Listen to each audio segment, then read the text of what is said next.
할렐루야. 네, 가정의 달입니다. 5월이죠. 5월이면 유달리 많이 걸리는 병이 있다고 하는데요. 뭘까요? 자식 자랑병입니다. 어린이날, 어버이날, 또 스승의 날, 거기다가 또 결혼식들까지 물려서 많은 친지들이나 친구들을 만나다 보면은요, 자연스럽게 막 이야기를 하는 거예요. 자식 이야기들을 하다 보면은 나도 모르게 감염이 됩니다. 과연 자식 자랑은 치료가 될까요? 네, 연세 드신 분들하고 대화하다 보면은요, 나이 들면 자식 자랑, 손주 자랑하는 맛으로 산다, 이런 이야기들도 하시는 분들이 계세요. 근데요, 이 나이가 들수록 많아지는 이 자식 자랑은 초기 관리를 하지 않으면 중증으로 갈 염려가 참 큽니다. 보통 자식 자랑으로 시작해서요, 어디로 가죠? 손주 자랑도 하죠. 근데 또 나중에는요, 손주 다니는 학원 자랑까지 해요. 세상에. 대부분 며느리는 없어요.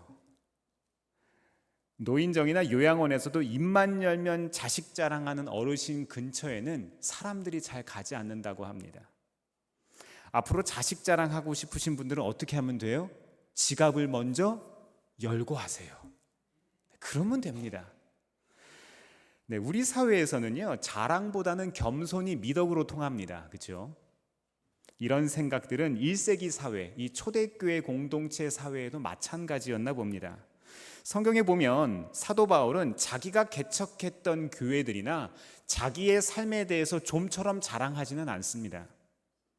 근데 이 당시의 통념 때문에, 문화적인 배경 때문에 이렇게 했던 건데요, 교회를 자랑하다 보면 내가 개척한 교회들이 이렇게 잘 되고 있다, 이렇게 성장하고 있다, 이렇게 쓰임받고 있다, 이런 이야기를 하면은 누구 자랑되는 거예요?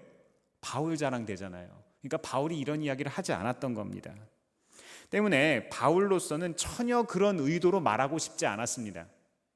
하지만 오늘 우리가 읽었던 이 데살로니가 후서 말씀에 보면은요, 자랑한다, 성장한다, 이런 표현들이 나오거든요. 근데 이 데살로니가 교회에 대해서만은 다르게 생각을 합니다. 이곳 교인들의 신앙이 아름답게 성장해 갔기 때문에 바울은 자랑을 하고 싶었어요. 견딜 수가 없었던 거죠. 4절 말씀에 보면은 자랑을 참을 수가 없는 모습이 등장을 합니다. 바울은요, 교인들에게 깊이 감사했고 교인들의 삶 자체를 아주 자랑스러워했습니다. 바울은요, 다른 교회들에게 편지를 쓸 때마다 이 데살로니가 교인들이 얼마나 훌륭한지에 대해서 자랑하고 싶었습니다. 교회가 사회의 존중을 잃어버리고 있는 이때를 살아가고 있습니다. 이때 우리가 생각해 볼 게 있습니다. 우리 신앙은 여기 말씀에 나오는 데살로니가 성도들과 비교할 만합니까? 하나님의 칭찬받기에 충분한 사람으로 살아가고 계십니까? 우리 일상의 삶이 교회 밖에 있는 사람들과 얼마나 구별되어 있습니까? 자녀들에게 당당할 수 있는 그리스도인이십니까? 아직 그렇지 않다면 하나님의 자랑이 되려는 작은 마음이라도 우리 가운데 있습니까? 사랑하는 성도 여러분, 하나님께 자랑스러운 우리가 되길 바랍니다. 어버이 대신 하나님의 자랑이 되는 우리가 돼야 합니다. 오늘 본문 말씀은요, 자랑할 만한 신앙인들의 3가지 특징을 이야기를 하고 있는데요, 첫 번째 특징은 뭘까요? 자라나는 믿음입니다. 바울은요, 데살로니가 성도들이 점점 자라나는 믿음을 가졌음을 이야기합니다. 하지만 처음부터 그랬던 게 아니에요. 이 사람들도 말씀을 읽다 보면요, 믿음이 미성숙했던 시절이 있습니다. 올챙이 적이 있었다는 거예요. 바울은 데살로니가 교인들에게 보내는 첫 편지에서 이 사람들의 과거의 모습을 추억합니다. 말씀을 좀 읽어볼까요? 1장 9절부터 10절입니다. 시작. 우리를 두고 이야기합니다. 우리가 여러분을 찾아갔을 때에 여러분이 우리를 어떻게 영접했는지, 어떻게 해서 여러분이 우상을 버리고 하나님께로 돌아와서 살아계시고 참되신 하나님을 섬기며 또 하나님께서 죽은 사람들 가운데서 살리신 그 아들 곧 장차 내릴 진노에서 우리를 건져주실 예수께서 하늘로부터 오시기를 기다리는지를 그들은 말합니다. 아멘. 아멘. 성우가 바뀌었네요. 감사합니다. 네. 여기서 우리는 한 가지 중요한 사실을 알 수 있습니다. 한때는 데살로니가 교인들도 불신자였고 미성숙한 사람들이었지만 그 후에 특별한 때 신앙인이 됐다는 거예요. 이 사람들이 우상을 섬기는 사람이었다는 말이 분명히 있죠. 즉 우리가 믿음을 갖기 전에는 믿음이 성장할 수 없다는 것을 뜻합니다. 믿음을 가져야 믿음이 성장된다는 거예요. 한번 생각해 보세요. 아직 씨앗을 뿌리지 않은 밭에서 무언가 거둘 수 있겠습니까? 안 되죠. 날마다 밭에 나가서 물을 주고 정성을 들이고 공을 들인다 한들 이게 안 된다는 겁니다. 무언가 자라게 하려면요 심어야 돼요. 콩 심은 데 콩 나고 팥 심은 데 팥 납니다. 우정이 자라려면 친구를 만나야 되죠. 사랑이 싹트려면 사람을 만나야 사랑이 싹트죠. 제가 아는 어떤 분은요 인터넷 채팅으로 사람을 사귀어서 한 번도 만난 적이 없는데 사귄다고 하네요. 이거 사귀는 겁니까? 애매합니다. 믿음도 마찬가지입니다. 먼저 그리스도인이 되지 않는다면 그 누구도 믿음이 자랄 수가 없습니다. 교회를 나와서 믿음을 가지고 하나님 앞에 나와야 한다는 겁니다. 많은 사람들은요 1년에 몇 번 연례 행사처럼 교회에 나가기만 해도 그리스도인이 된다고 생각해요. 하나님 나라에 가는 줄 알아요. 이건 마치 요리 유튜브를 몇 번 보다 보면 내가 요리 전문가가 될 거라고 생각하는 거예요. 제가 가끔 요리 유튜브 보는 제 아내 옆에서 이렇게 보거든요. 요리가 많이 늘었어요. 근데 제가 어깨 너머로 요리 유튜브를 본다고 해서 요리가 잘해지지 않더라고요. 요리를 직접 해야지, 그렇죠? 그리스도인이 된다는 것은요 개인적인 믿음의 차원입니다. 엄마가 교회를 간다고 아내가 교회에 간다고 나도 자동으로 믿음이 생기는 게 아니에요. 여러분은 어떠하십니까? 예수 그리스도를 나의 구원자여 주인으로 믿고 계십니까? 어떤 사람들은 아마 이렇게 대답할 거예요. 목사님 저는 어려서 수련회 가서 예수님을 만난 적이 있어요. 저는 부흥회 때 예수님을 인격적으로 만났어요. 저는 찬양을 듣다가 눈물을 흘리면서 제가 회개하고 예수님을 만난 적이 있어요. 이런 얘기를 할지도 몰라요. 근데요 언제부터 믿기 시작했느냐는 믿음의 성장과는 아무런 상관없는 거 아십니까? 그냥 우리는 그때 만난 거예요. 근데 그때 만난 그때에 우리의 성장이 멈춰서 아직도 그대로라면 문제가 있는 거 아닙니까? 우리는 지금 너는 나를 누구라고 하느냐라고 물어보시는 예수님의 물음에 대답할 수 있어야 합니다. 우리는 지금 내 삶의 위치에서 내 삶의 자리에서 그분이 누구이신지를 고백할 수 있어야 되는 거예요. 이게 믿음이라는 겁니다. 성서학자들이 말하는 이 데살로니가 전서와 후서 이 두 가지 성경의 기록 연대가요 한 6개월 정도 차이가 난다고 이야기를 합니다. 성경을 읽다 보면 데살로니가 전서에서 바울이 드렸던 기도가 이 데살로니가 후서를 쓸 무렵에 성취된 것을 알 수 있어요. 이게 이루어진 거죠. 바울이 성도들을 위해서 기도하고 온 교회가 함께 했을 때 6개월쯤 지났을 때 기도 응답을 받은 겁니다. 그래서 바울이 너희 믿음이 점점 더 자라고 있다라고 쓰면서 그렇게 기뻐했던 이유가 그거예요. 단지 누가 보아도 객관적으로 탁월하고 뛰어난 것들만을 이야기하는 것이 아니라 너희들의 수준이 이만큼에서 점점 자라고 있다는 것을 칭찬한 겁니다. 네, 그렇죠. 데살로니가 교회 성도들의 신앙이 이 고난 중에도 멈추지 않고 성장했던 것이 기쁨의 원인이었습니다. 이것이 바울의 가장 큰 기쁨이자 자랑이 된 겁니다. 사랑하는 성도 여러분, 이렇게 우리도 멈추지 말고 자라는 신앙을 가지길 바랍니다. 저는 말씀을 읽으면서 데살로니가 성도들의 비결이 궁금했어요. 어떻게 이 사람들이 이럴 수 있었을까? 어떻게 우리는 더 자라나는 믿음, 이렇게 본보기가 될 수 있는 믿음 가질 수 있을까요? 저는 여기서 하나님의 두 가지 인도하심을 느꼈습니다. 첫 번째는요, 하나는 환경이고 다른 하나는 선택입니다. 하나님께서 환경을 통해서 우리를 그런 상황으로 몰아넣으시죠. 우리가 의도할 때도 있고 의도하지 않고 그런 일들을 경험할 때가 있죠. 생각해보면 우리는 환경을 통해 여전히 하나님을 지금도 신뢰하겠는가라는 선택의 갈림길에 서게 됩니다. 그때 우리는 뭐 합니까? 선택을 해야죠. 사람이 살다 보면 다양한 상황들을 만납니다.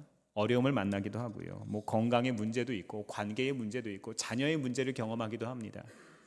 어떤 사람들은요, 주위를 이렇게 보면 짧게 위기를 겪고 지나가는 사람도 있고 잠깐 위기를 겪는 사람들. 근데 어떤 사람들은요, 위기가 지날만 하면 또 위기가 찾아오고 계속해서 어렵고 또 어려운 사람들이 있어요. 왜 나만 겪는 고난이냐고 이렇게 이야기하는 사람들이 있어요. 누구에게나 문제와 위기는 다르게 찾아오지만 우리는 이런 상황 가운데서 동일한 것을 발견합니다. 우리는 뭐 할 수 있다고요? 선택할 수 있습니다. 그 위기에 잠식당할 것이냐, 그 위기를 통한 하나님을 바라볼 것이냐. 이 상황을 내 마음대로 처리할 것인가, 아니면 하나님을 신뢰할 것인가, 혹은 믿음이 없었던 예전의 방식대로 사람들이 보통 따라가는 방식대로 할 것인가, 아니면 말씀을 따라 도전할 것인가. 우리가 만약 믿음의 방식, 하나님을 선택하기로 결정했다면 우리 믿음이 자라고 있는 증거입니다. 우리의 믿음이 자라고 있는 게 맞아요. 다시 말해서 믿음의 선택을 하는 그 한순간을 통해서 우리의 믿음이 자라는 겁니다. 그 한순간을 통해 자랑스러운 그리스도인이 되어가는 거예요. 성장한다는 것은요, 기준점이 있다는 것을 뜻하는 겁니다. 그렇죠? 높이라는 개념은 곧 치수를 재서 그 정도를 알 수 있다는 걸 뜻하는데요, 우리 믿음도 그 치수 잴 수 있을까요? 네, 바울은요 잴 수 있다고 이야기합니다. 6개월 동안 데살로니가 교인들의 자라난 믿음의 치수를 이 사람이 재고 있는 거예요. 이 사실은 우리들에게 도전을 줍니다. 내가 작년보다 올해가 믿음이 더 자랐구나, 올해보다 내년이 믿음이 더 자라겠구나. 우리가 그 믿음의 길에 서 있다면, 그 길을 걷고 있다면 그것에 대한 확신을 가지시기를 바랍니다. 자랑이 되는 그리스도인들의 두 번째 특징은 뭘까요? 점점 더 풍성해지는 겁니다. 바울은요, 데살로니가 교인들의 믿음 문제를 고민했던 만큼 이 사람들의 사랑에 대해서도 걱정을 합니다. 믿음과 사랑은 그리스도인의 정체성을 이야기하는 아주 중요한 가치죠. 어느 하나를 따로 떼어내서 생각할 수 없을 만큼 두 개 다 중요합니다. 믿음만 있고 사랑이 없다거나 혹은 반대인 경우에도 그리스도인이라고 말하기가 좀 애매합니다. 저희 집 그 아이들 방 창문을 이렇게 열면은요, 우리 교회와 극동아파트 사이에 있는 이 공간에 감나무를 우리 교회에서 오래전에 심었던 게 있어요. 그래서 감나무가 점점점 자랐는데 처음에는 이게 무슨 나무인지를 잘 몰랐어요. 근데 이게 점점점 자라다가 이제 우리 집 창문까지 올라오니까 이파리 모양을 보고 이게 감나무구나 알게 됐습니다. 근데 이상한 거는요, 키가 땅에서부터 해서 저희 집 창문까지 올라오면 이게 꽤 높았었고, 그리고 이 나무가 꽤 큰 나무인데 열매가 맺어지질 않는 거예요. 키는 자라는데 두께가 두꺼워지지 않고 열매가 자라지를 않습니다. 근데 올해 꽃이 몽우리가 졌어요. 이제 조금 있으면 감나무 꽃이 피기 시작할 거고요, 조금 있으면 열매가 작게 맺어질 겁니다. 그래서 저희 집 음식물 처리기에 있는 그 거름을 가지고 거기다가 이제 묻기도 하고요, 이제 거기다가 사랑을 주기 시작합니다. 자라면은요, 풍성해져야 하고, 풍성해진다는 것은 열매를 맺는 거예요. 그렇죠? 열매를 맺지 않고 키만 자라서는 아무 소용 없습니다. 풍성해지지 않으면 그건 나무가 아니에요. 바울은요, 데살로니가전서 3장 12절에서 이렇게 이야기를 합니다. 또 우리가 여러분을 사랑하는 것과 같이 주님께서 여러분끼리 서로 나누는 사랑과 모든 사람에게 베푸는 여러분의 사랑을 풍성하게 하고 넘치게 해주시기를 빕니다. 데살로니가 교회에 두 번째 보낸 편지가 이 데살로니가 후서 아닙니까? 이 편지를 쓰던 바울은요, 이들의 사랑이 성장했다고 이야기를 합니다. 풍성해졌다는 거예요. 성서학자들은요, 데살로니가 교인들 가운데 갈등이 있었다고 이야기합니다. 이거는요, 교리적인 문제 때문에 이것을 어떻게 해석하느냐에 따라서 이 사람들 사이에 갈등이 있었던 거거든요. 특별히 예수님의 재림에 관한 해석 문제 때문에 이 사람들이 그랬습니다. 예수님이 곧 재림하실 거라고 사람들이 믿고 있었거든요. 예수님이 다시 오신다고 하셨잖아요. 그렇죠? 그래서 이 사람들이 모두 다 그만두고 생업도 다 그만두고 재산을 다 정리해버린 사람들이 있었어요. 어떤 사람들은 예수님이 곧 오실 거기 때문에 일할 필요가 없다, 다시 오실 예수님을 그냥 기다리기만 하자, 이런 사람들이 있었다는 거예요. 근데 공동체 생활을 했던 초대교회에 문제가 생깁니다. 재정적으로 가난해진 교인들을요, 다른 교인들이 부양을 해야 했던 겁니다. 그리고 이 당시에는 여러 가지 어려움과 핍박이 있지 않았습니까? 그리스도인이 된다는 것은 경제적인 손해, 예를 들면 공직자로서 일할 수 있는 기회를 잃어버리는 것을 뜻합니다. 왜냐하면 로마 황제를 주라고 불러야 되는데 우리는 누구를 주라고 불러요? 예수 그리스도를 주라고 부르잖아요. 그러니까 우리가 공직에도 나갈 수가 없는 거예요. 아무것도 할 수 없는 사회의 주변부에 살아가는 사람이 될 수밖에 없다는 겁니다. 데살로니가 전서에서 바울이 내린 결론은 뭔지 아십니까? 서로를 향한 사랑과 모든 사람에 대한 사랑이 자라나야 이 공동체가 가능하다, 이것을 뜻한 거예요. 교회 안에는 다양한 사람들이 있었을 겁니다. 친절한 사람도 있고요, 불편한 사람도 있을 거예요. 따뜻한 사람도 있고요, 차가운 사람도 있을 수 있어요. 사람을 세워주는 사람이 있는가 하면 쓰러뜨리는 사람이 있을 수도 있습니다. 근데 우리가 뭘 잊고 있습니까? 그 사람도 예수님을 사랑하는 사람이라는 거예요. 이거 정말 중요합니다. 교회 안에 우리가 이걸 잃어버리면 안 됩니다. 제가 저희 자녀들이 정말 가끔 싸우거든요. 자주 싸우진 않습니다. 오해하지 마세요. 그때마다 제가 이야기하는 게 뭔지 아세요? 목적을 잃어버리지 마. 목적을 잃어버리면 안 되는 거예요. 우리가 왜 이걸 하는지, 내가 왜 이것을 같이 하는지를 잃어버리면 우리가 길을 잃어버립니다. 데살로니가 교회 안에는 사랑의 씨앗이 있기는 했는데요, 조금 더 자라나야 했습니다. 그런데 6개월이 지났을 때 이 사람들의 사랑이 성장했다는 거예요. 사랑이 늘어나 있었어요. 사랑이 풍성해졌다는 겁니다. 데살로니가 후서 1장 3절 말씀 같이 좀 읽어볼까요? 시작. 여러분의 믿음이 크게 자라고 여러분 모두가 각자 서로에게 베푸는 사랑이 더욱 풍성해 가고 있다. 아멘. 아멘. 아직 완벽하진 않지만, 대단해 보이진 않지만 분명히 성장하고 있습니다. 믿음의 치수를 잴 만큼 성장한 거예요. 이렇게 말하면서 아마 바울은 몇몇 사람들을 생각했을 거예요. 야, 내 속 썩이는 그 사람, 내 마음 괴롭혔던 그 사람, 아니 내가 칭찬할 만한 그 사람, 이 사람들 다 생각했을 겁니다. 늘 상한 마음 품고 지내다가 용서하기로 결심했던 어떤 여인들, 초대교회 공동체 보면 그런 사건들 나오잖아요. 그렇죠? 또 오랫동안 말도 안 하고 깨진 상태에 있다가 회복된 친구들 떠올렸을지도 모릅니다. 어쩌면 남에게 빚을 갚지도 않았던 그 패양무도한 그 사람 떠올렸을 수도 있습니다. 그런데 이 사람이 모든 부채를 정리하고 관계를 회복했던 거, 그거 기억했을 겁니다.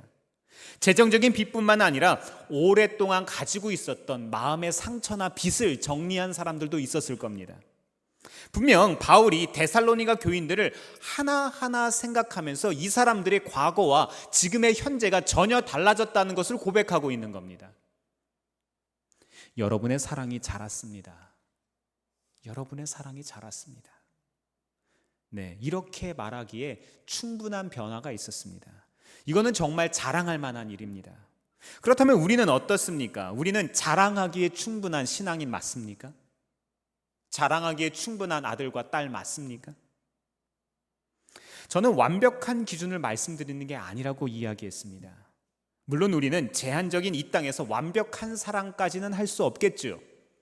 다만 우리가 아주 소박한 일들, 예를 들면 남을 용서해 주는 것들, 용납해 주는 것들, 누군가를 재정적으로 지원해 주고 돕는 것들, 또 아름다운 관계를 맺는 것들, 엘리베이터에서 마주친 사람들에게 목례로 인사하면서 좋은 하루 되세요라고 이야기하는 그 한마디, 이런 일들을 통해서 사랑의 자라남을 이룰 수 있습니다. 사랑하는 성도 여러분, 우리의 사랑이 풍성해지기를 바랍니다. 지금부터 6개월 후에 우리 주변의 사람들이 우리의 모습을 보고 저 사람 달라졌네, 저 사람이 자랐네, 이렇게 생각할 수 있기를 바랍니다. 자랑이 되는 그리스도인의 세 번째 특징은 뭔 줄 아세요? 꾸준한 인내입니다. 이런 영적 성숙은요, 편안한 시기에는 잘 나타나지 않아요. 데살로니가 교인들에게는요, 핍박과 시험거리가 많았습니다. 이들에게 믿음과 사랑이 자라남은 어려움 속에서 거두었던 열매였습니다. 이 당시 데살로니가 교인들은요, 심각한 핍박을 받았습니다. 아까 제가 잠깐 말씀드린 것처럼 정치적으로, 경제적으로, 종교적으로 아주 이 사람들은요, 사방에 우겨쌈을 당하고 있는 거예요. 황제 숭배 문제 때문에 직업을 가질 수도 없고요, 장사도 금지당했습니다. 나중에는요, 화형이나 십자가형까지 당하는 거예요. 이거는 죽음의 위협입니다. 현대 사회를 살아가는 우리가 초대교인들과 똑같은 핍박을 당하지는 않습니다. 그러나 여전히 그리스도인이라는 이유로 차별이나 억압이나 주변에 또 다른 시선들을 느끼고는 합니다. 생각해 보면은요, 그리스도인이라는 이유로 직업을 선택하는 데 제한이 있거나 학교나 직장에서 차별을 경험하는 일들이 있습니다. 그렇죠? 사랑하는 성도 여러분, 우리가 기억할 게 있습니다. 데살로니가 교인들은요, 핍박 속에서 그들의 믿음과 사랑이 자라났습니다. 평안한 상태에서 그것이 자라난 게 아니라는 거예요. 저는 가끔 생각합니다. 예수님의 제자들이, 모든 사람들이 순교당하거나 어려움 가운데서 살았거든요. 예수님도 십자가에 달려 돌아가셨거든요.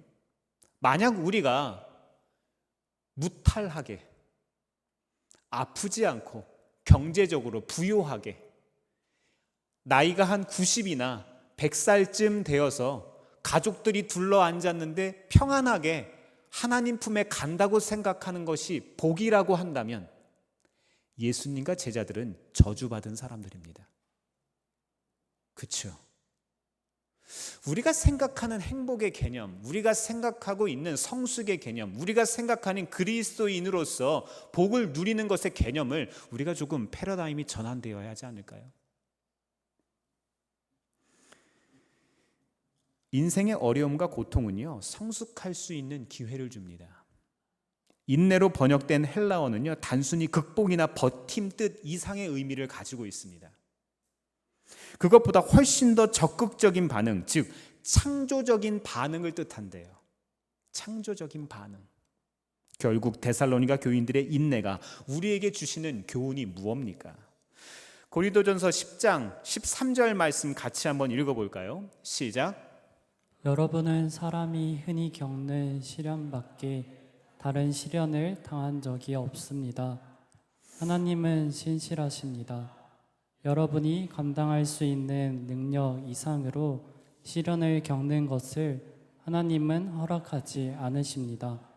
하나님께서는 시련과 함께 그것을 벗어날 길도 마련해 주셔서 여러분이 그 시련을 견디어낼 수 있게 해주십니다. 아멘. 아멘. 새 번역으로 읽으니까 훨씬 더 이해가 쉬우시죠? 감당할 만한 시험 외에는 우리에게 주시지 않습니다. 우리 교회가 가지고 있는 이 문제 또한 하나님께서 해결해 주실 거고요. 무엇하면요? 기도하며, 우리가 6개월 동안 데살로니가 성도들이 하나님 앞에 기도하며 그 고난을 마주했을 때 주님께서 해결하시더라는 거예요. 우리의 가정의 문제나 직장의 문제나 우리의 삶의 일생의 문제들 또한 마찬가지라는 겁니다. 네, 그렇습니다. 우리에게 찾아오는 어려움보다 우리의 믿음이 더 크게 자라면 되는 거 아닙니까? 저는 여러분에게 긍정적으로 생각하라는 긍정의 힘과 같은 그런 메시지를 전하는 게 아닙니다. 하나님께서 다 해결하실 거라는 책임 전가적인 복음을 전하는 게 아니에요. 사실 지금 어려움을 경험하고 있는 사람들, 고난 중에 있는 사람들에게 괜찮아, 잘 될 거야, 일어나, 이렇게 이야기하는 거는요, 예의가 아니에요. 그건 격려가 아니에요. 우울증 겪고 있는 환자들에게 너는 해낼 수 있어, 이렇게 이야기하는 게 학대라는 거 아십니까? 이런 상황에서도 갖는 인내, 진짜 인내라는요, 인생의 가장 힘겨운 시기를 지날 때 하나님께 내 모든 삶의 권리를 위임하는 것으로부터 시작됩니다. 하나님을 신뢰함은요, 믿음의 성장과 사랑의 자라남, 이런 속도를 빠르게 하는 거예요. 목회자들의 목회자라고 불리는 분이 계시거든요. 워렌 위어스비라는 분이 계신데 돌아가셨어요. 이분이 이런 이야기를 하셨습니다. 하나님은 절대로 고통을 낭비하지 않으신다. 저는 이 말이 참 공감됩니다. 또 그렇게 믿습니다. 고통이든 핍박이든 시련이든 우리의 삶의 문제이든 하나님은 결코 낭비하지 않으십니다. 오히려 우리의 삶의 유익을 위해서 그 모든 것들을 선하게 사용하십니다. 사랑하는 성도 여러분, 하나님을 신뢰해 보세요. 하나님을 신뢰하는 사람은 문제보다 크신 하나님을 바라보는 겁니다. 데살로니가 교인들과 같은 인내와 믿음을 가지기를 바랍니다. 바울이 격려하는 것처럼 여러분 모두가 점점 더 자라나는 믿음과 더욱 깊어지는 사랑, 그리고 꾸준한 인내를 자랑할 수 있기를 바랍니다. 우리 이런 자랑스러운 그리스도인이 돼야 하잖아요. 어버이 주일, 아주 예쁜 꽃도 우리 중고등부 청년부에서 준비를 해줬네요. 너무 예쁘죠? 네, 올해도 준비했고 또 내년에도 또 준비하겠습니다. 2부 예배 끝나고 내려가시면 식사도 준비되어 있잖아요. 이 아이들이 왜 그렇게 했을까요? 성숙해져 가는 거예요. 자라나는 거예요. 예전에는 늘 사랑만 받던 존재에서 이제는 사랑을 줄 수 있는 존재, 사랑을 나눌 수 있는 존재가 되어 간다는 거예요. 이런 자랑스러운 그리스도인의 삶, 우리도 살아가시기를 주의 이름으로 축원합니다. 기도하겠습니다.